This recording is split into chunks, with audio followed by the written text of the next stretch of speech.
እግዚአብሔር መቼም ሉዝ አያደርግም። ዓለም በሙሉ ቢደበላለቅ እግዚአብሔር አድቫንቴጁን ጠብቆ ይወጣል።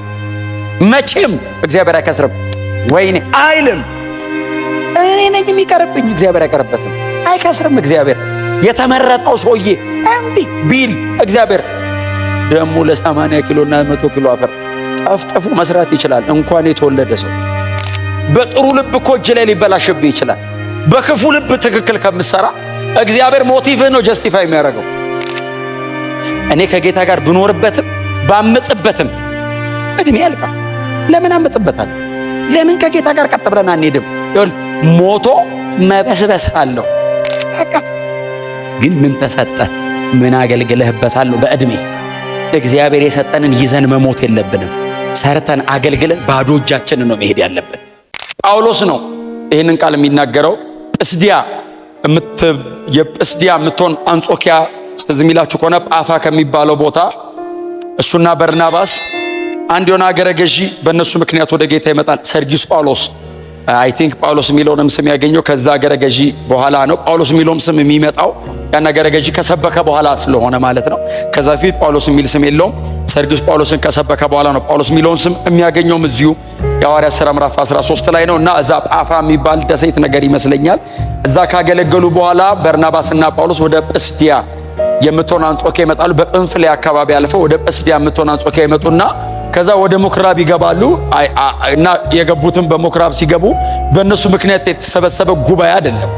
በእነሱ ምክንያት የተሰበሰበ ጉባኤ አይደለም። ጳውሎስና በርናባስ መጥተዋል ተብሎ የተጠራ ጉባኤ አይደለም። በሰንበት ነው የገቡት። ስለዚህ ጉባኤው በሙሉ ህዝቡ በምኩራብ ተሰብስቦ እንደተለመደው ሕግና ነቢያት ተነበበ።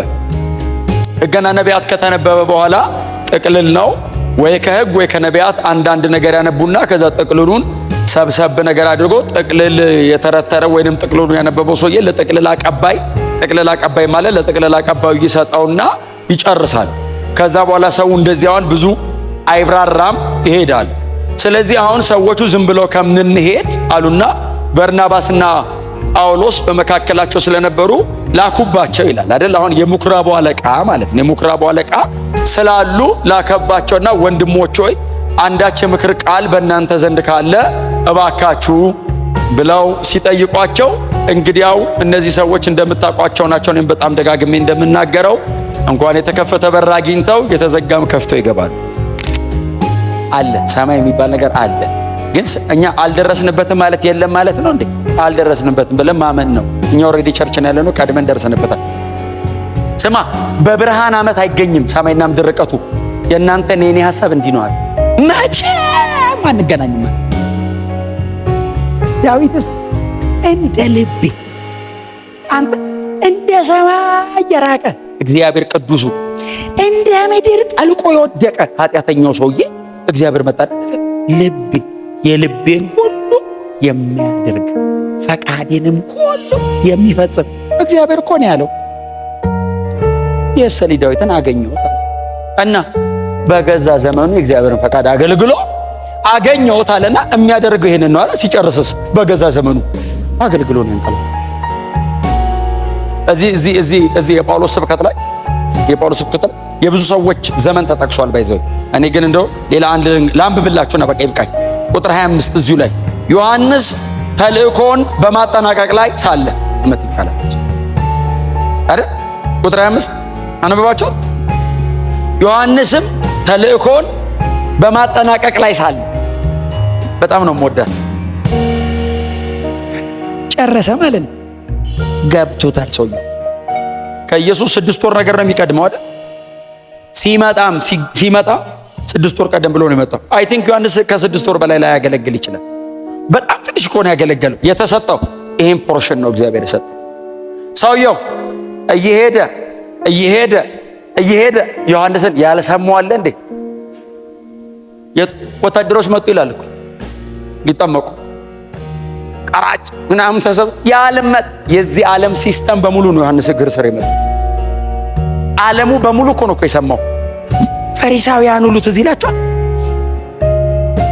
ሰው ላኩበት መልእክተኛ እያጠመቀ ነው። አዎ ይሄ ሰውዬ አገሩን እኮ ያዘው እና ማን እንደሆነ ሄዱና ጠይቁ እንጂ ሲባሉ መጡ የተላኩ ሰዎች። እያጠመቀ ማነው ዮሐንስ ድሮ ታውቃላችሁ እንደዚህ አይደለም ምኩራብ ነው ፎርማል ነገር የለምና እያወራ በመሃል ሊጠይቁ ይችላል ዮሐንስ ንስሐ ግቡ የእግዚአብሔር መንግሥት ቀርባለች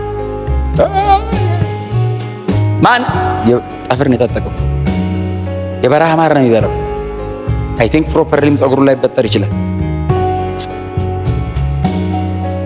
ከበረሃ ነው ከምድረ በዳ ዝም ብለህ ሳለው አንበጣ እየበላ ምናምን ይመጣ እንትን ንግግሩ ራሱ የእንትን አይደለም መልእክት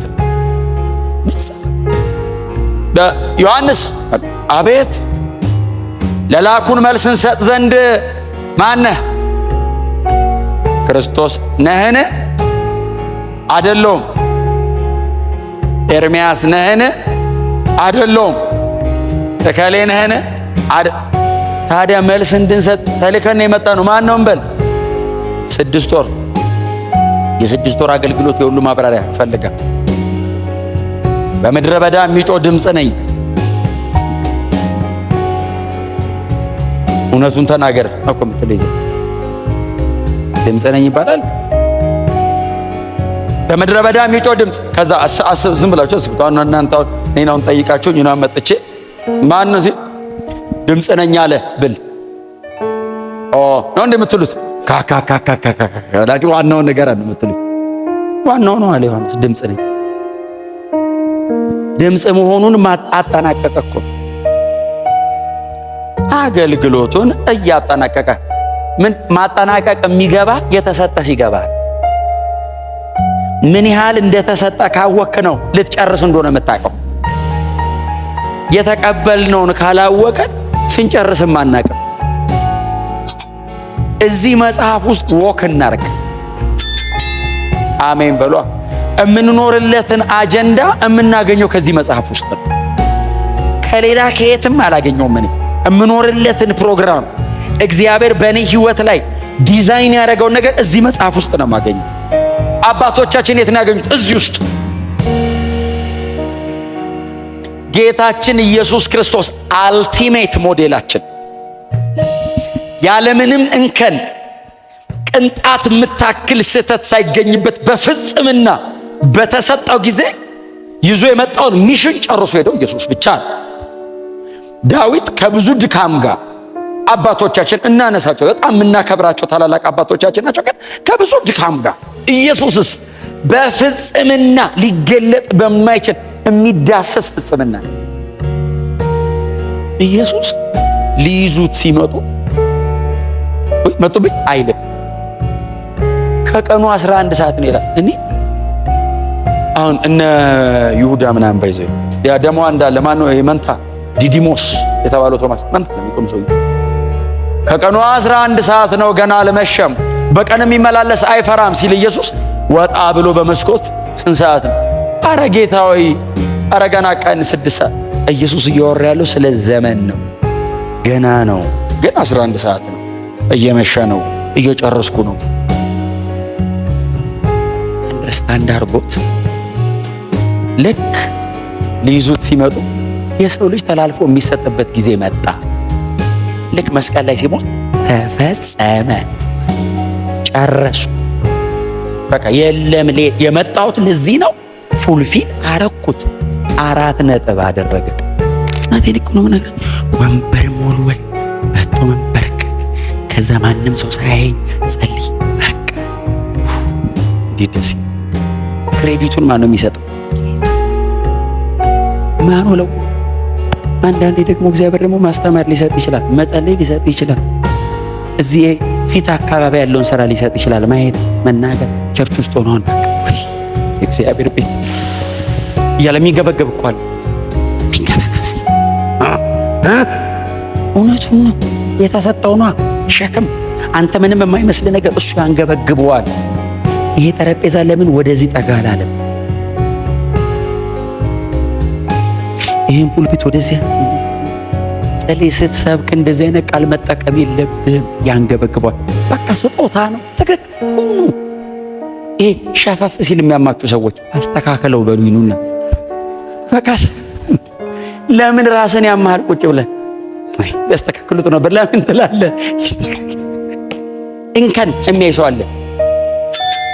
በጣም ብዙ ነገር ተሰርቶ ትንሿ ነገር በእንትን ይሄ አሁን የአንዳንድ ሰው አይን ቴሌስኮፕ ነው፣ የአንዳንድ ሰው ማይክሮስኮፕ ነው። ሁሉም ያስፈልጋል። ቸርች ሸጋን ይታየዋል። በቃ ናና ንቀል እያደረገን እንጣለው። እስቲ አሜን በሏ። ሁሉም እግዚአብሔር ነው የሚሰጠን። ለአካሉ ጥቅም አይደል የተሰበሰበ ነው። ለአካሉ እኮ ነው።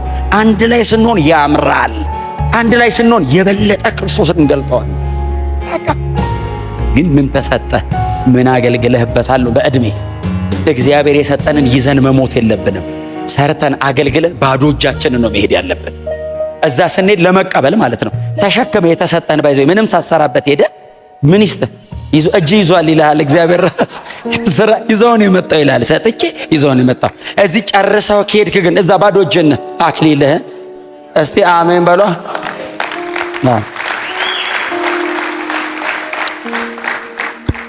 ሸክም አውርዱ፣ ባዶ እጃችሁን ሂዱ።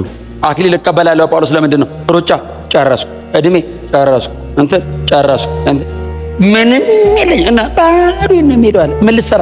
አክሊል ልቀበል ባዶ እጄን ነኝ፣ ብዙ ይዛለሁ። ስራችንን ይዘን ሰማይ እንዳንሄድ ጭርስ። አሳይመንትን ይዘ ሰማይ እንዳገባ ጭርስ። አንተ ካልዘራህበት የምትሰበስብ ካለፋበት የምታጭድ እንደሆንክ አውቃለሁ አለው እኮ ጌታውን። ያ ክፉ ባሪያ አንተ አለው ኢየሱስን እኮ ነው ካልዘራህበት ነው የምታጭደው አለው። ካለፋበት ተሰበስባለህ ሲለው ጌታ ምንድን ነው ያለው?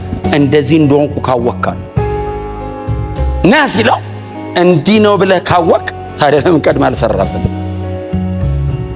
እኔ እንደዚህ አይነት አይደለሁም ማለት መክሊት ሰጥቼ ነው አብዛ ያልኩ ካልዘራውበት የምሰበስብ አይደለሁም። ግን እንደዚህ ነው ካልክ ያንተ ምላሽ እንዲህ መሆን አልነበረበት። አንተ ክፉና ሀኬተኛ ባሪያ ጀስቲፋይ ያደረገው ልቡን ነው አይደል? አሁን 2 አትረፋል 10 አትረፋል አይደለም። ያላተረፈበት ልብ ዲመኒክ ሰጥቼ ነው አላተረፈበት። ያላተረፈበት አጨቶኝ ደክሞኝ አይደለም ያለው ወስዶ እላዩ ላይ ያደረገው ታዲያ አንተ ካልዘራበት የምታጭድና ባለው ጌታ ሀኬተኛ ክፉ ባሪያው ባሬ ብሎት እኮ መጨረሻ ሀኬተኛ ወደ ውጭ ጣሉ። ኦልሬዲ ገብተናል እኛ ውስጥ ነው ያለነው። ግን እያልኳቸው ያለሁትኝ ስለ መዳን አይደለም እያወራሁ ያለሁት፣ ስለ መሸለም ነው እያወራሁ ያለሁት።